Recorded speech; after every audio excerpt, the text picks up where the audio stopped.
আমার আব্বু আজ অনেক বেশি অসুস্থ, সবাই দোয়া করবেন। হাঁটতে না জানলে উঠান বেঁকা আমি পড়ে গেলাম কিভাবে, ভিডিওটা দেখে শেয়ার করে দেবেন প্লিজ।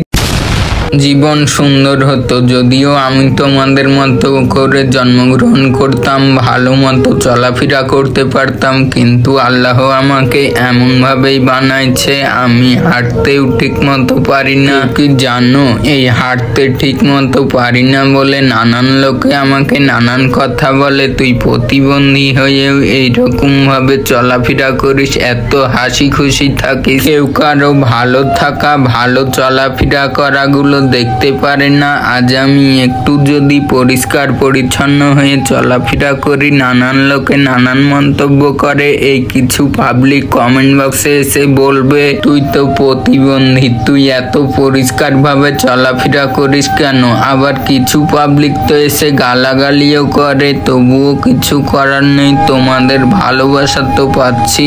একজন গালি দিচ্ছে, তোমাদের অনেক মানুষের ভালোবাসা পাচ্ছি। তোমরা যারা যারা আমাকে ভালোবাসো আমার ভিডিওটা একটা করে শেয়ার করে দিবা প্লিজ, তোমাদের কাছে এটা আমার আবদার। তো আজকে আমি চলে এসেছি আমাদের ধানের ভুঁইয়ে। আমার আব্বু অনেক বেশি অসুস্থ, সবাই আমার আব্বুর জন্য একটু মন খুলে দোয়া করবা, কারণ আমার আব্বু ছাড়া না এই দুনিয়ায় আমার কেয়ার করার মতো, আমাকে ভালোবাসার মতো কেউ নেই। পৃথিবীতে মা না থাকলে তার পরের স্থান হচ্ছে বাবা, আর সেই বাবাই আমার আজ এত অসুস্থ, তবুও কিন্তু সে বসে থাকে নাই আমাদের পেটের কথা চিন্তা করে। তাকে আমি মানা করলাম আব্বু মাঠে যাওয়া লাগবে না, তবুও সে আমার পিছে পিছে চলে এসেছে মাঠে। তো আমাদের ধানগুলো কাটা পড়ে আছে, ধানগুলো আনা লাগবে, এর জন্য আমরা ভুঁই দিয়ে হেঁটে হেঁটে ছিলাম, কারণ ট্রাক্টর ঢুকাতে হলে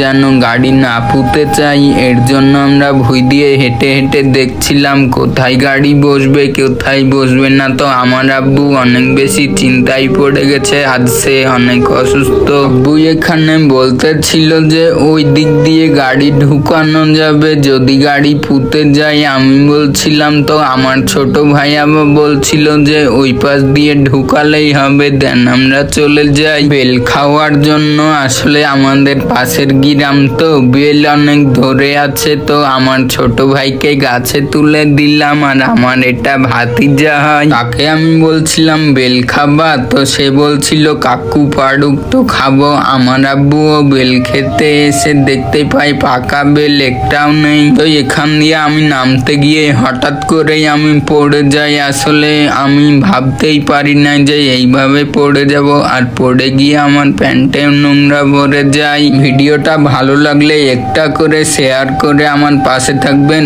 প্লিজ।